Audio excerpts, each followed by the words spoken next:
This is the Aftermarket Radio Network.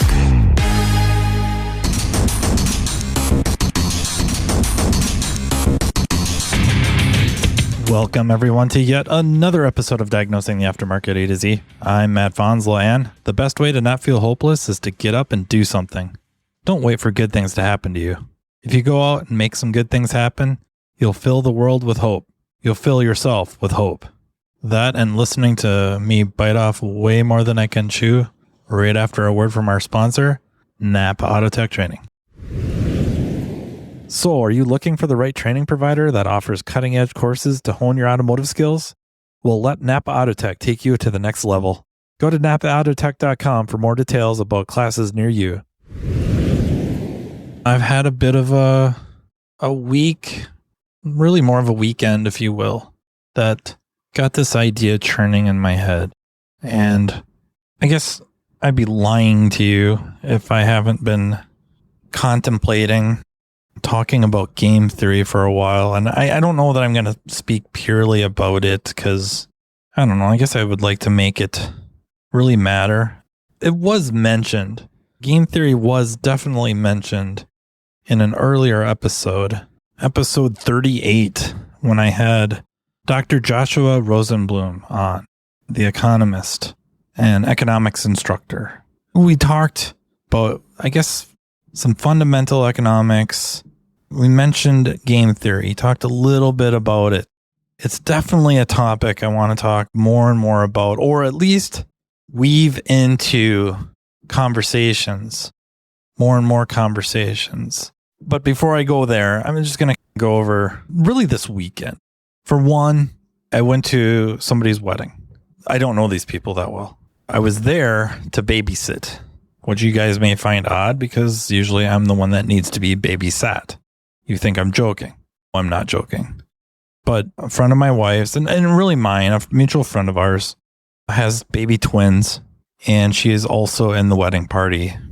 It just turned out it helped her out a lot for us to be there and take care of the babies for the ceremony and then a little bit into the reception. We didn't stay there terribly long. Not that that's overly important, but it's a young couple that got married. I'm listening to their vows, and I do not want to sound like I'm just dumping on them. I'm not trying to be critical. I'm also not trying to sound like old.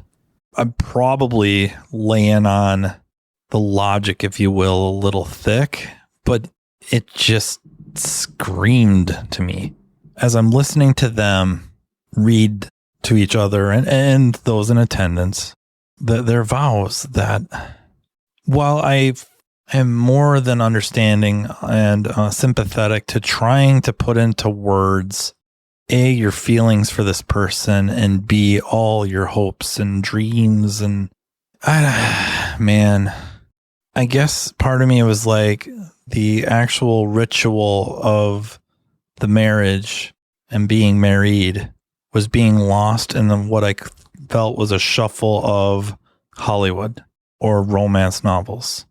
And what they wrote, I mean, probably could have won an award.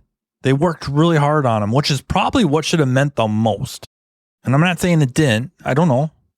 But knowing how hard each of them worked on those words should have meant more than the words themselves.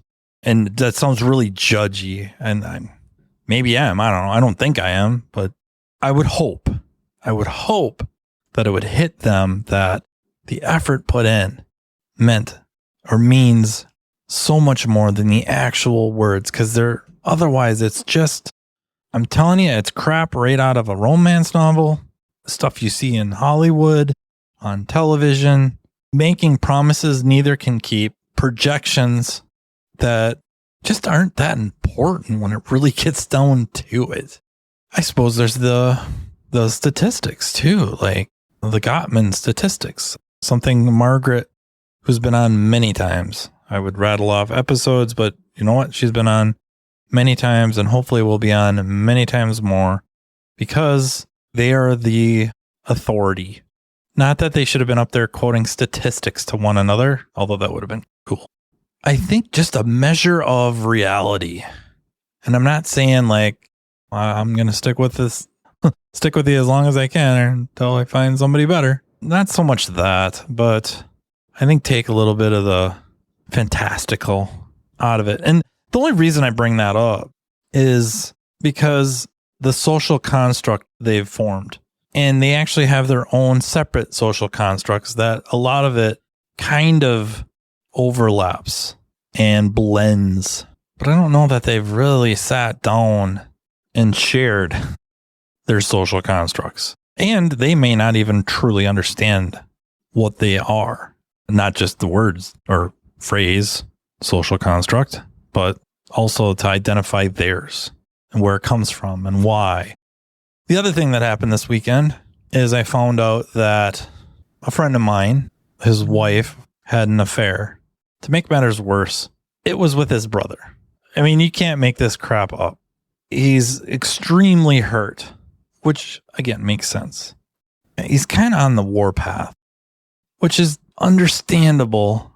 But now knowing what I know, which I didn't know when I went through my divorce, having had time, and more than time, resources that I've been able to read and watch to make me reassess the situation I went through and how I handled it versus what I've been trying to help him reach for his situation. And that is, there's kids involved. And that when it really boils down to it, the love for his kids vastly, vastly outweighs any hatred he has for anybody on the freaking planet, including her. And I'm sure there's probably more to the story, and it's not to justify what she did. Sometimes we can explain things without exactly excusing them or endorsing them. But that, again, it made me think of social constructs. And really, basically, it's how you view the world, what rules you feel the world should have around you. And I'm not talking about just gravity and physics, but people's behaviors. How many get extremely upset when they're walking out of their favorite store and there's shopping carts all over the place?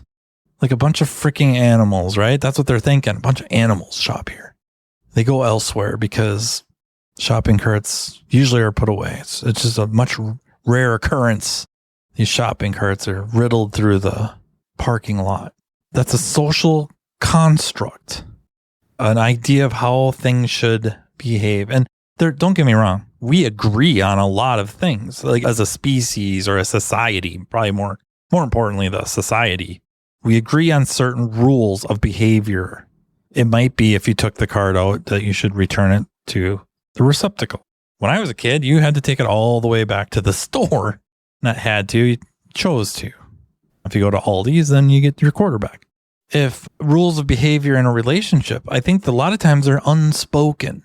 We just assume, we all agree that if we are in a relationship, we'll just say more in this case, a romantic relationship, that it will be monogamous. We don't have to talk about that, but maybe we do. Maybe we got to set these rules up.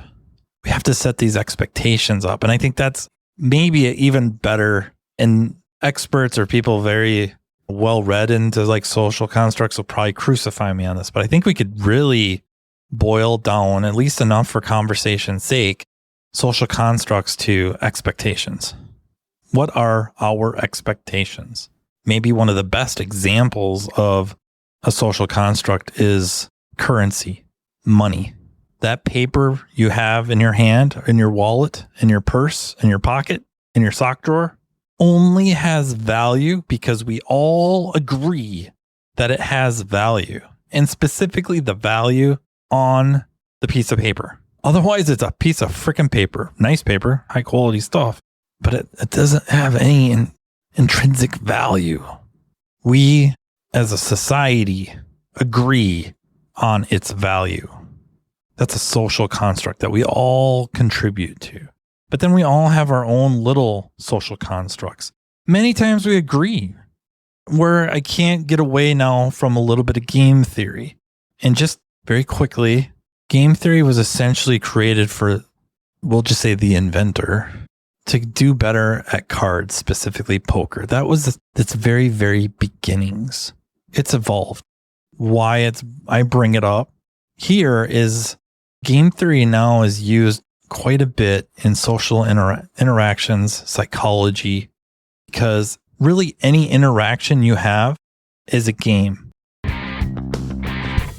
NAPA Autotech training sessions are being conducted day and night in a town near you. This training caters to every level within your organization, be it a mechanical assistant, a mechanical specialist, a technology specialist, or a driver safety calibration specialist. Imagine a one-stop shop training partner in NAPA Autotech that will lead your team to a path to greatness. Autotech's entry-level Build-A-Tech classes convert the untapped potential of your new hires into money-making mechanical specialists.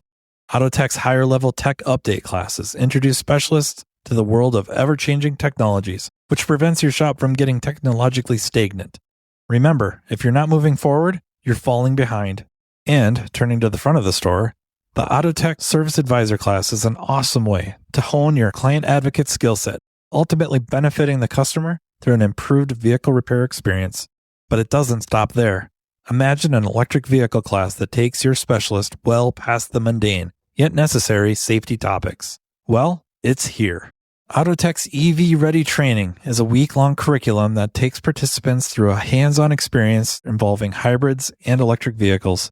The session kicks off with the use of PPE and proper tooling while touching on required OSHA regulations. Then, the students dive into the lab vehicles to gain knowledge of the common high-voltage components on EV and hybrid vehicles and their function. Attendees will be taken on a path exposing them to different electric vehicle manufacturers to compare component form and location. Additionally, information about Level 1 and Level 2 charging systems will be included, along with a quick look at DC to DC charging. The operation and maintenance of subsystems are explored, including the different modes of Tesla operations, and so much more. So what are you waiting for? Commit to taking your business to the next level with NAPA Autotech training. What you need to have a game, we'll say the requirements to have a game, is you have to have the players, those involved in the interaction, those involved in the relationship, information. There has to be information. I would say that maybe is the rule. And that can get gray depending on what we're talking about. But really for basic game theory, there's rules, defined rules, including like what you can do, what's allowed. So to relate this to like chess, rules of which way the pieces move, how they can move, what's en passant, how about castling? How do the pieces take one another, if you will, capture? Same with checkers, like any game. If we're playing Go Fish, how many cards do you start out with? These are the rules. And then taking turns, these are the rules. And then what's the payoff? Usually there's some sort of payoff. If we're talking about card game, maybe there's money involved.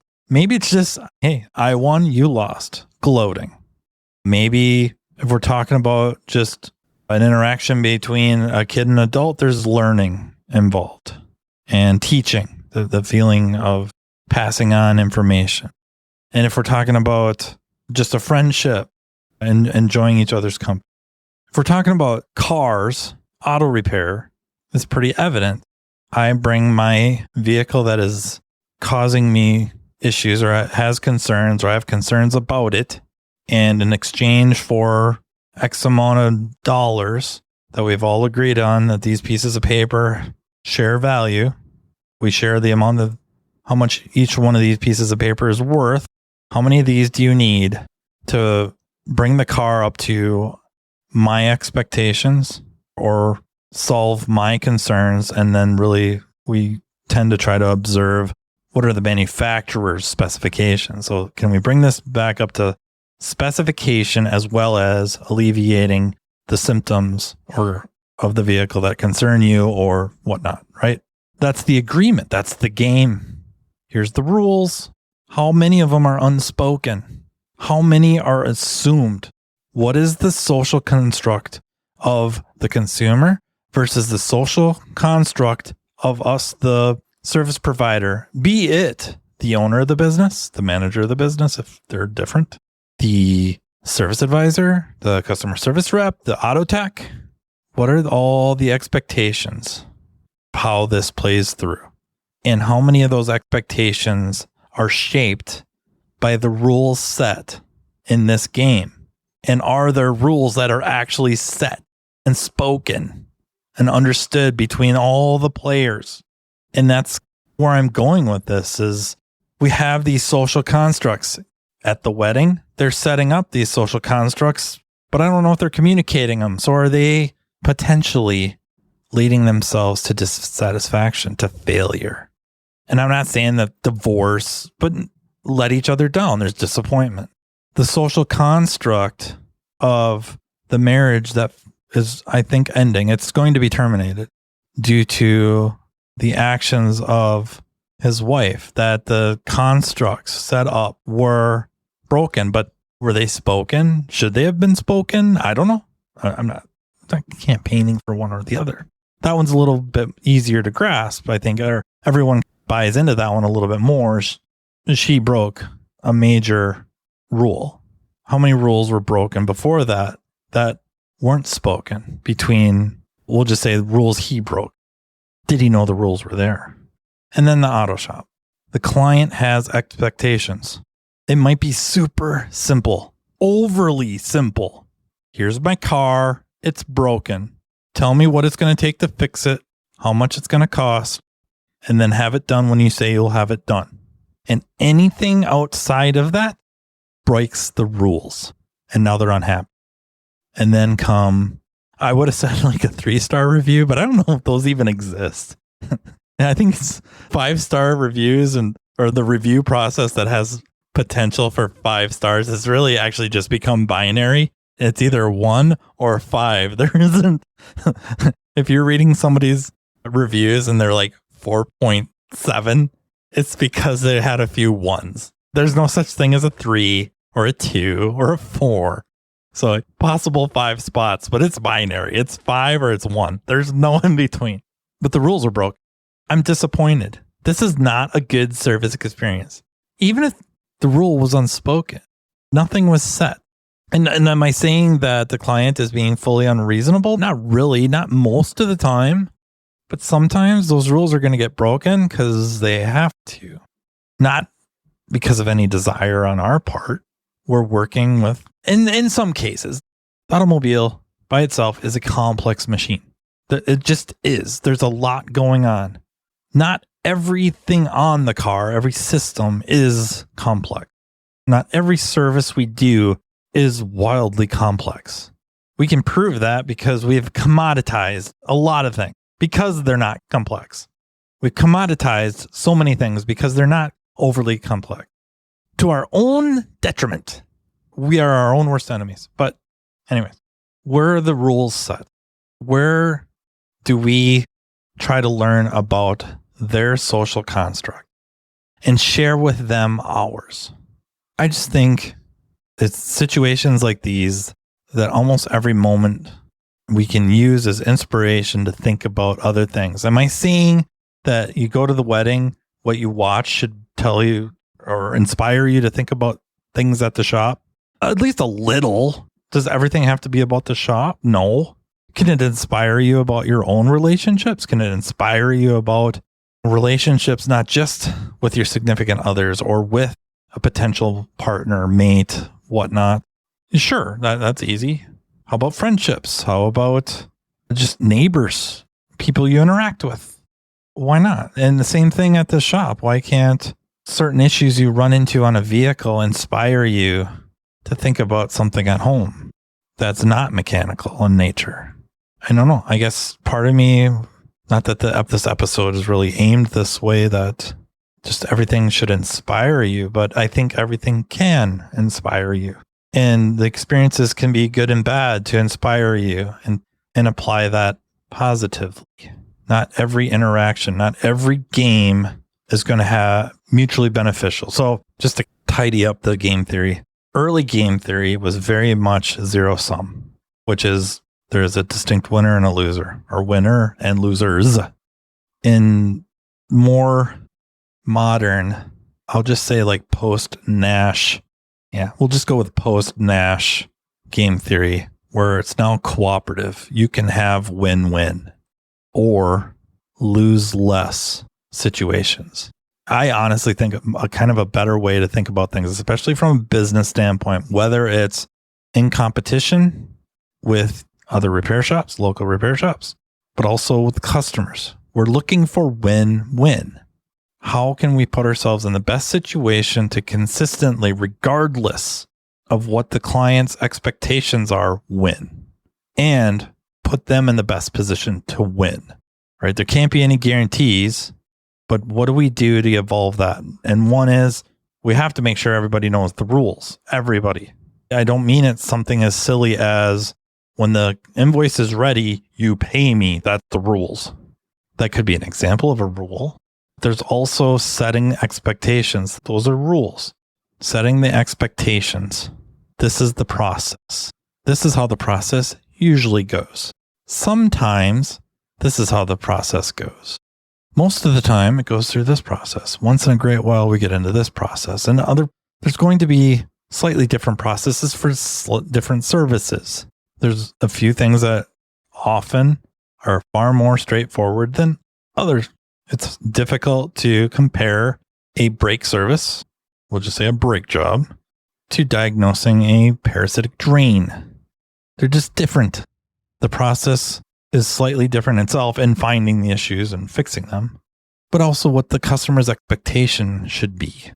We can really help ourselves by helping set that as soon as possible. And also inviting the client to share with you their expectations. What are their rules, right? And the rules don't have to be like super stringent and rigorous. They can change. And I'm not saying like the business needs to change its rules based on the client, although once in a while that will help. That will happen. But clients, when they don't know what to expect or they don't know what the rules could be or should be, those rules can be flexible if they're educated. And then what is the payoff? Hopefully with them, it's a properly serviced vehicle, most likely a warranty of some sort. And the win is for the money I told you it would cost or less, and the time I said it would be or less, you're going to get your vehicle back with your concerns addressed. And if anything goes wrong, I got your back. Over time, they're going to build up trust, like being able to trust a repair shop and the people in it. That is a big, big payoff. And it might be more important to some people than others, but that's a payoff. So maybe you're listening to this thinking like I really stretched it. And I'm sure some of you are going, yeah, you weren't kidding. You bit off way more than you could chew. But I think there's a ton of value in stepping back, thinking about expectations, learning a little bit more about social constructs, and maybe diving or delving into a little bit of game theory. You don't have to go hard. Don't have to go deep into it because, yeah, the math is the math. We'll just say that. But the concepts are pretty good and applicable to everything, namely relationships and interactions and transactions and stuff like that. Like the concepts are not difficult, I don't think, to apply to life. Certainly you may read some of them or delve into it a little bit and go like, well, okay, this is just common sense. Some of it is. Math, a lot of times is common sense.